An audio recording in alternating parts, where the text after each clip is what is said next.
The date of arrival and the actual number of subs seems fairly opaque to me. I think I read that under the deal, Australia is supposed to receive up to 8 newly designed and built submarines in collaboration with the UK, by 3 to 5 Virginia-class submarines from the United States. Do you think any of that will actually happen?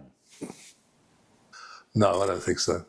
I don't think Americans can make enough submarines. Well, I know they can't, not according to my guesstimate, but to the US congressional reports that have now been year after year after year. I think it's the third year now saying they can't make enough submarines. They need 66 Virginia-class to meet their China containment policy, and they're going to get nowhere near that. They're operating at 1.2 per year or a bit less, certain numbers coming up, and they need about 2.3 to be able to produce enough to produce those 66 submarines.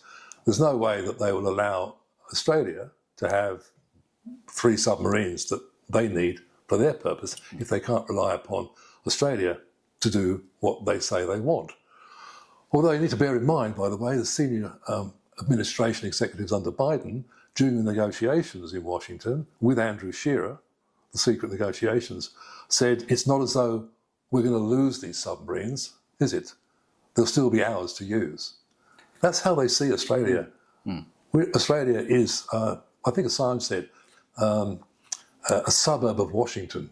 In your book, Nuked, the submarine fiasco that sunk Australia's sovereignty, you argue that basically a cabal of right-wing senior public servants and politicians worked in secret to undermine Australia's submarine deal with France.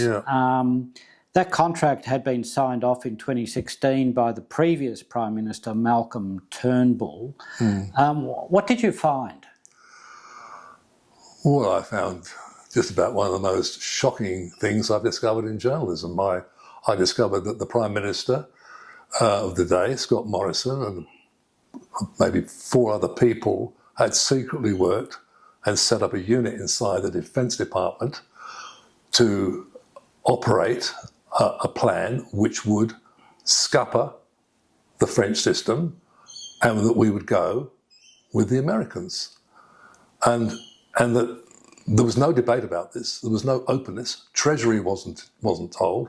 There were billions, as I say, $368 billion of public money to be spent on this thing. And it was done in utmost secrecy. It would also challenge the orthodoxy of Australia being a non-nuclear country. This wasn't debated. And you form the opinion as you walk through this story. And this is an opinion that you sort of look at it and go, this doesn't look right.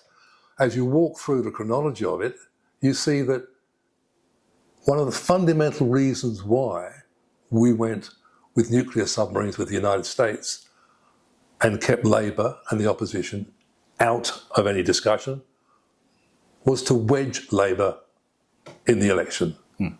Now, that sounds to me unbelievable, appalling that you would put so much at risk for the sake of that win. And that's, I think, what Scott Morrison did. I think the rest of it about how cozying up to America, and he's an Americophile. I mean, he's part of what I think Keating has called Austro-Americans, who would give everything to be closer to the United States. The head of national intelligence, Andrew Fowler, was from the day that the deal was signed, saying that we had nothing strategically in common with the French. What do you mean? There's 1.8 million French citizens live in this area. They've got their colonial outposts still scattered across the Indian Ocean and the Pacific.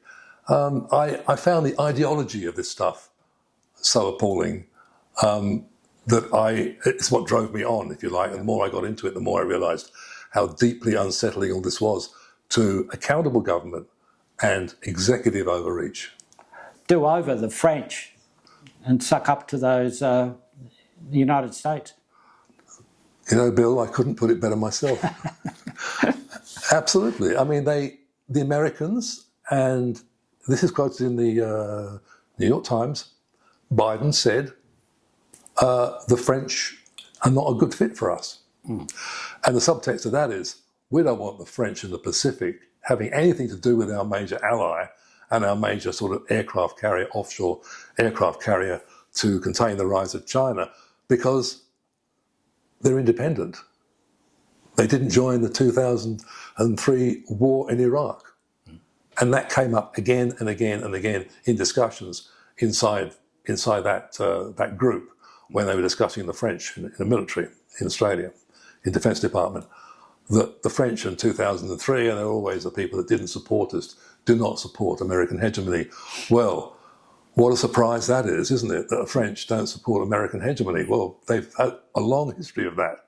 But of course, the Americans forget that without the French, they probably wouldn't have been liberated from the UK. So, I mean, look, it's that sort of simplistic nonsense that drives our foreign policy, or drove it at that time in our defence policy.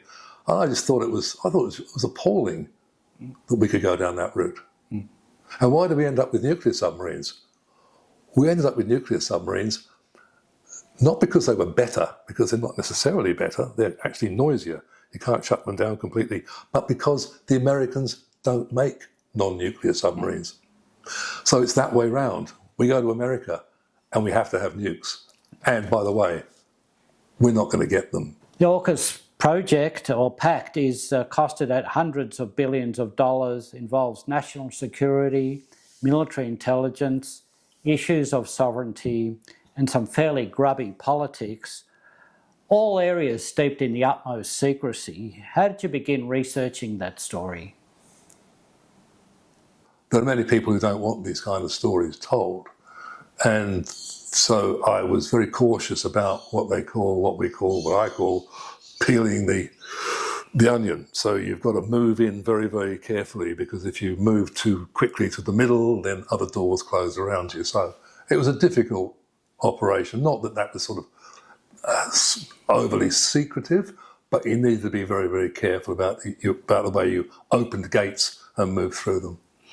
So I gather under AUKUS, from the American perspective, any warlike moves by China, their expectation would be that Australia would join in. Is that right? Australia would be joined in. Australia is involved in all of America's foreign wars. There is no way we can separate out. Maybe we don't send a ship. Maybe we don't send a submarine. But our whole infrastructure, our whole military infrastructure, is integrated with the United States. So it's impossible. So whatever America does, we will be involved. Australia is at the moment crab walking slowly away from the completely enmeshed political links to the United States, signing up with a peace pact with, a security pact with Jakarta, and just, abstaining in various UN resolutions that upset the Americans. Palestine, recognising Palestine, that kind of stuff. Yep. But militarily, Pine Gap, Northwest Cape, Darwin, B-52 bombers being stationed now in Tyndall, all of that stuff makes it virtually impossible for us to be out of an American war. I mean, we'll say we won't take part, or we won't actually be involved in a hot war, but it won't be that kind of war anyway. It'll be a war that's being fought right now, which is a war of cyber attacks and cyber security to start off with. So a bit too late for all of that.